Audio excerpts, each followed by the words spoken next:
Bienvenidos a mi canal, mi nombre es Adriana Chilito. Me encuentran en las diferentes redes sociales como Twitter, Facebook y también en Instagram como @lachilito. La siguiente historia que les voy a contar es aterradora. Un crimen que sucedió en Estados Unidos el 16 de diciembre del año 2004. Así que comencemos.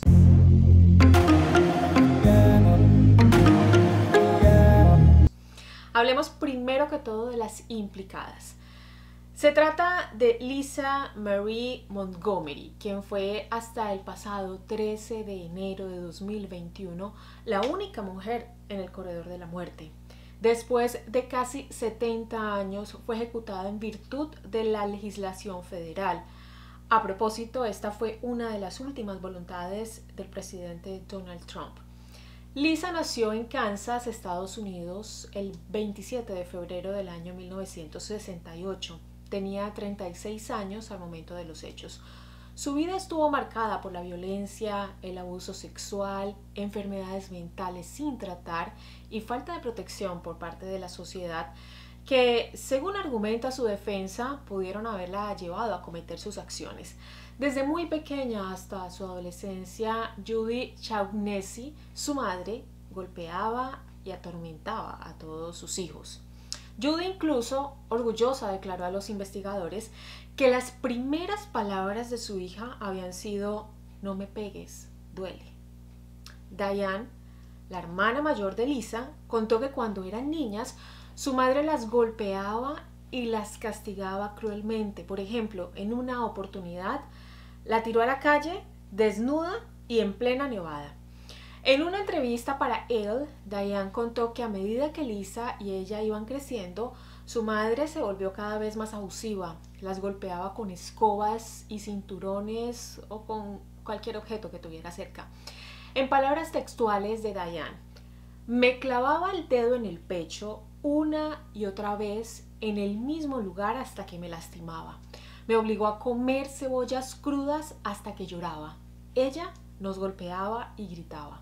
Después de un tiempo, los servicios sociales se llevaron a Diane de la casa y Lisa fue víctima del nuevo esposo de Judy, quien, según declaraciones de los otros hijos, era un alcohólico violento que comenzó a abusar de Lisa. Se trataba de Jack Kleiner, quien abusó sexualmente de ella durante muchos años. Sus hermanastros y personas cercanas a la familia dicen que este hombre construyó un cobertizo en el cual él y también sus amigos la violaban y la golpeaban. Cuando tenía 14 años, su madre descubrió estos abusos, pero aseguran que la terminó culpando y la llegó a amenazar con un arma. Algunas reseñas también indican que incluso su madre traficó con ella, permitiendo que electricistas y plomeros abusaran sexualmente de ella a cambio de reparaciones en la casa. Cuando Lisa era adolescente, le contó a un primo, que era un asistente del alguacil, que los hombres la ataban, la golpeaban e incluso que le orinaban encima. El primo después confesó que no hizo absolutamente nada, que de hecho la llevó de regreso a casa y la dejó en manos de sus abusadores. Terminó entonces escapando de su casa a los 18 años para casarse con Carl Bowman. Montgomery hizo varios intentos por enderezar su vida y en medio de esto fue aceptada en un programa para jóvenes que querían adelantar estudios universitarios. Este programa se llamaba Upward Bound. Sin embargo, por motivos económicos no pudo terminar su proceso, pero se puso una nueva meta: ingresar a la Fuerza Aérea. Resulta que al poco tiempo quedó embarazada y su intención quedó sepultada, pues las mujeres embarazadas no pueden prestar algún tipo de servicio militar. Tuvieron entonces 4 hijos con Carl y en el año de 1990 algunos reportes indican que por consejo médico, otras informaciones dicen que por presión de su esposo y su madre, le terminaron ligando las trompas para no tener más hijos, situación que terminó aumentando la afectación de sus desórdenes mentales. Se separaron brevemente en el año de 1993, pero intentaron después recomponer la relación. En 1998, finalmente su esposo fue quien tomó la decisión de separarse definitivamente. Un tiempo después, Lisa conoció a otro hombre separado, al electricista Kevin Montgomery, que tenía 3 hijos. Se casaron en el año 2000 y se fueron a vivir todos a la misma casa. La pareja, los 7 hijos, es decir, los 3 de él y los 4 de ella, y además los padres de Kevin. Simuló estar embarazada 3 veces con su último esposo. Las 2 primeras, ella aseguraba que por diferentes motivos había sufrido abortos, pero ya en el tercero dijo que todo iba bien, incluso compró una cuna, artículos y ropa también para bebé. En este tiempo su primer esposo estaba pidiendo la custodia de los 2 hijos mayores y la amenazó con exponer su mentira, situación que quizá la desequilibró un poco más. Por cierto, Kevin Montgomery no tenía ni idea sobre su ligadura de trompas. Conozcamos ahora otra de las personas importantes dentro de esta historia. Se trata de Bobby Joe Stinnett. Bobby nació el 4 de diciembre de 1981. Tenía 23 años al momento de los hechos.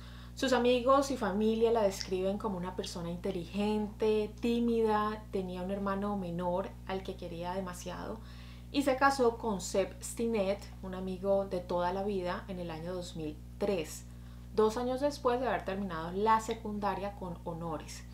Ella y su esposo trabajaban en la fábrica Kawasaki Motors y para incrementar sus ingresos criaban en su casa y vendían perros Rat Terrier, que son unos perros guardianes un poco pequeños que los norteamericanos usan mucho en las zonas rurales para combatir las ratas y diferentes plagas.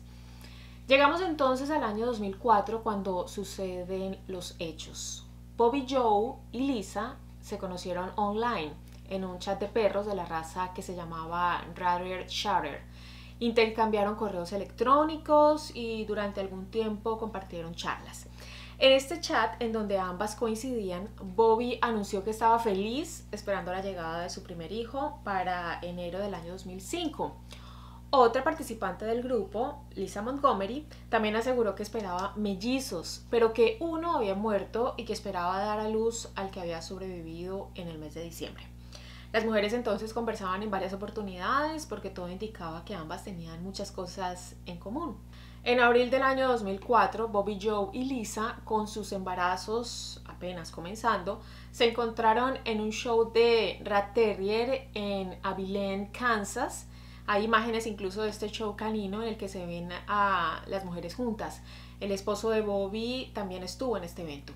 Todo parecía muy normal. Siguieron intercambiando mensajes sobre los buenos y malos ratos de sus embarazos, ideas de nombres, lo que deberían ir comprando para los bebés, entre otras cosas. A finales del año 2004, Jason Dawson, un amigo de Bobby Joe y también creador e integrante del chat de Rat Terrier, recibió un correo de una mujer que se hacía llamar Darlene Fisher, a quien definitivamente no conocía.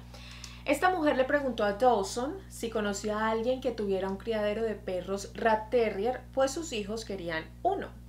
Dawson, que conocía bien a Bobby y sabía que ella tenía varios perros de esta raza, le dio el contacto a la mujer, a la misteriosa mujer, porque no la conocía. Darlene entonces se puso en contacto por correo con Bobby Joe y también por el chat Ratter Shatter. El nickname o el usuario de Marlene fue Fisher for Kids. Le dijo a los miembros de este grupo que vivía en Fairfax, Missouri, más o menos a 25 minutos en carro de la casa de Bobby Joe. Entonces pasemos al miércoles 15 de diciembre del 2004. Este día, Darlene le escribe en el chat de los creadores a Bobby Joe. Le escribe lo siguiente: me recomendó contactarte Jason Dawson.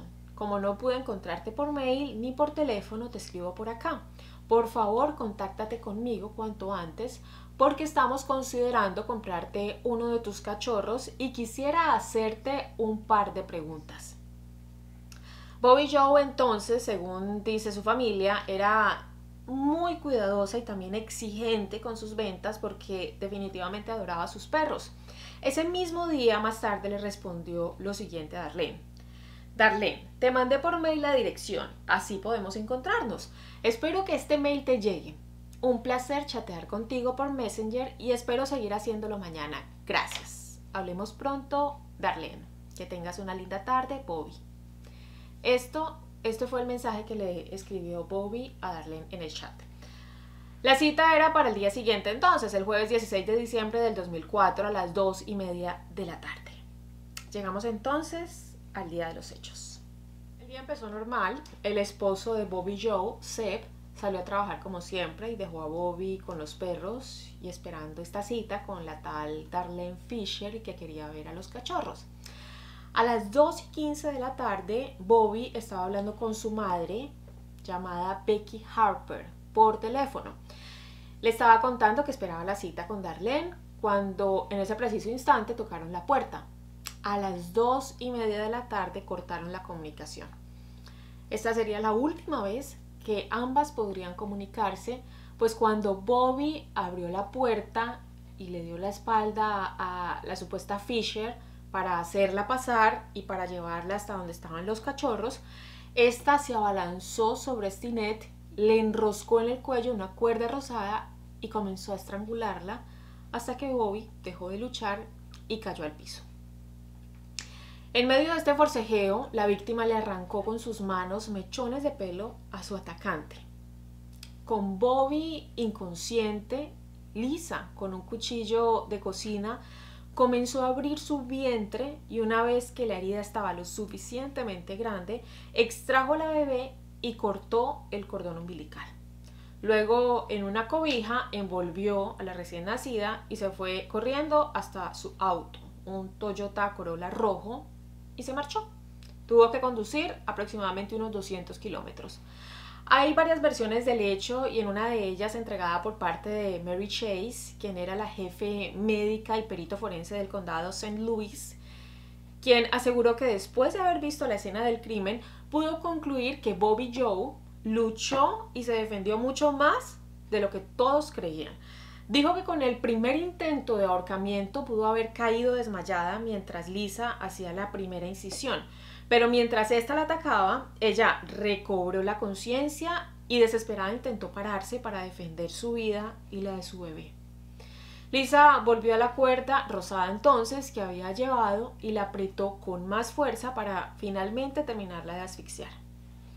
Prueba de esto, según la perito, es la sangre en las plantas y en los dedos de los pies que tenía la víctima. Esto indicaría que intentó pararse luego del primer ataque, cuando ya estaba sangrando. Chase tomó fotos de los pies y también del cuello donde se veían las dos marcas de ahorcamiento. Además, la víctima tenía evidentes cortaduras en sus manos y también tenía un golpe en la nariz.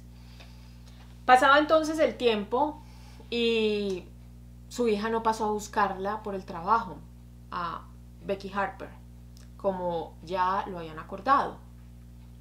Por eso su madre caminó hasta la casa de Bobby. A las 3:30 abrió la puerta y empezó a llamarla. La encontró en un cuarto ubicado al fondo de la casa donde estaban las perreras de los cachorritos. Bobby estaba en el suelo en medio de un charco de sangre. Su madre inmediatamente llamó al 911 y en medio de llantos y de gritos le dijo a la operadora que había sangre por todos lados, que ella estaba embarazada y que era como si su estómago hubiera explotado. También dijo que no había señales del bebé. A los pocos minutos llegaron los paramédicos, pero no pudieron hacer nada. Bobby fue declarada muerta a las 4:27 al llegar al hospital San Francis de Maryville. La policía entonces empezó a investigar y la madre de Bobby entregó las primeras declaraciones. Dijo que había hablado con su hija una hora antes de encontrarla y que ella le había dicho que esperaba una visita de una mujer de Fairfax y que justo cuando ellas estaban hablando por teléfono, la mujer había llegado y habían cortado la comunicación. La policía entonces lanzó una alerta Amber, que es un sistema de notificación de menores de edad desaparecidos implementado en varios países desde 1996 y por supuesto está implementado en Estados Unidos.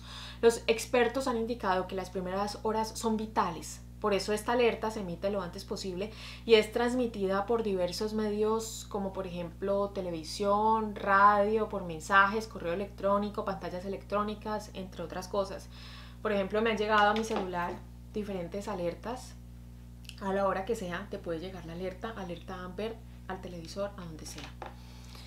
Esto es definitivamente con el fin de poder llegar al mayor número de personas posibles. Mientras la policía investigaba y las noticias informaban de lo sucedido, Diane Skeeter, una criadora de perros Rat Terrier de Carolina del Norte, vio aterrorizada lo que estaba sucediendo. Ató cabos, entró al chat y encontró las publicaciones de los últimos días, cuando descubrió el par de mensajes entre Bobby Joe y Darlene Fisher el día anterior del crimen, en el que intercambiaron estos mails y también las direcciones de sus casas. La policía estaba buscando a Darlene Fisher sin éxito, pues nadie conocía a una mujer con ese nombre en la zona. Los forenses informáticos buscaron la dirección IP de donde provenían estos correos que había recibido la víctima en su computadora. Todos los hallazgos conducían a una mujer de 36 años llamada Lisa Marie Montgomery en la calle South Adams Road en Melbourne, Kansas. Al otro día del crimen, el 17 de diciembre, en el café Whistle Stop de Melbourne, Lisa y Kevin Montgomery presentaron a sus amigos a la nueva integrante de su familia, a quien llamaron Abigail, la bebé a la que todo Estados Unidos estaba buscando en ese preciso momento. Lisa le contó a sus amigos que mientras estaba de compras el día anterior, había entrado inesperadamente en trabajo de parto. Fue llevada a un centro de salud en donde había nacido finalmente la bebé. Lisa contaba que a las 5:15 de la tarde había llamado a su esposo para decirle lo sucedido y pedirle que las fuera a recoger. Los amigos estaban un poco asombrados, pero finalmente creyeron la historia. Mencionaron que aunque la bebé sí estaba muy pequeña, se veía saludable y no tenían alguna razón para dudar de Lisa. Los detectives del caso, Fritz y Strong, fueron el 17 de diciembre a la casa de campo de los Montgomery. Los sorprendieron sentados en el sofá mientras en la pantalla del televisor se veía grande, bien grande, la alerta Amber con la noticia del crimen y del recién nacido desaparecido. Esto, aunque no se tenían detalles de cómo era el bebé, pues nadie lo había visto, solamente lo había visto Lisa, quien se lo había sacado del vientre a la mamá. Lisa tenía a la bebé en sus brazos y los uniformados empezaron a interrogarla. Ella les contó la misma historia que les había dicho a sus amigos unas horas antes. Los policías llamaron al centro de salud en donde Lisa decía que había tenido a la bebé y por supuesto en este lugar les dijeron que el jueves no había nacido ningún bebé ahí. La pareja fue llevada hasta la oficina de los grupos antinarcóticos para ser interrogada. Los dos policías empezaron a entrevistar a Lisa, mientras ella comenzó a confesar. El agente Fritz cuenta lo siguiente. Puse mi silla pegada a la de ella. Nuestras rodillas se tocaban. Me corrí un poco y ella puso su mano en mi mano y yo puse mi otra mano encima y le dije, necesitamos aclarar esto. Necesitamos llegar al fondo y que cuentes todo. Ahí fue en donde Lisa empezó a hablar. Aquí los agentes escucharon la historia más terrible de sus vidas. Lisa Montgomery admitió lo que había hecho. Cuando se lo informaron a su esposo, él entró en shock. Realmente había creído que su mujer estaba embarazada y que Abigail era su hija. Lisa fue detenida y Kevin fue dejado en libertad, pues le creyeron que él no sabía absolutamente nada de lo sucedido. Kevin dijo sentir sincera compasión por los Stinnett. Esto debe ser mucho más duro para ellos que para mí. Estoy seguro de que conseguirán apoyo emocional de su iglesia y de su comunidad. La bebé recuperada fue llevada al hospital de Topeka. Ahí estaba su padre, Seb Stinnett, quien dijo que a pesar del gran dolor que en ese momento estaba sintiendo, recuperar a su hija era un completo milagro. Le practicaron las pruebas de ADN a la bebé y a Seb para comprobar que fuera su hija, por lo que al recibir el resultado positivo pudo llevársela a su casa. La niña estaba en perfectas condiciones. Bobby Joe fue enterrada en el Hillcrest en Skidmore. Más de 400 personas la despidieron y el que ofició esta ceremonia fue el mismo pastor que un año antes había casado a Bobby y a Seb, el reverendo Gerald Hammond de la iglesia cristiana de la ciudad. Lisa Montgomery trabajaba en una de las franquicias del restaurante de comidas rápidas Wendy's. su jefe se llamaba Kirk William, dijo que jamás hubiera sido capaz de pensar que ella actuaría de esa manera. Lisa llevaba poco más de un mes que no iba a trabajar, pero sus compañeros creían que era porque tenía un embarazo muy avanzado.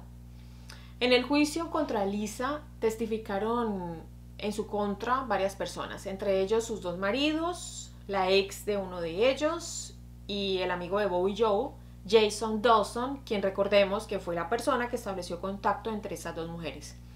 El primer esposo de Lisa estaba adelantando solicitudes judiciales para quedarse con la custodia de sus hijos.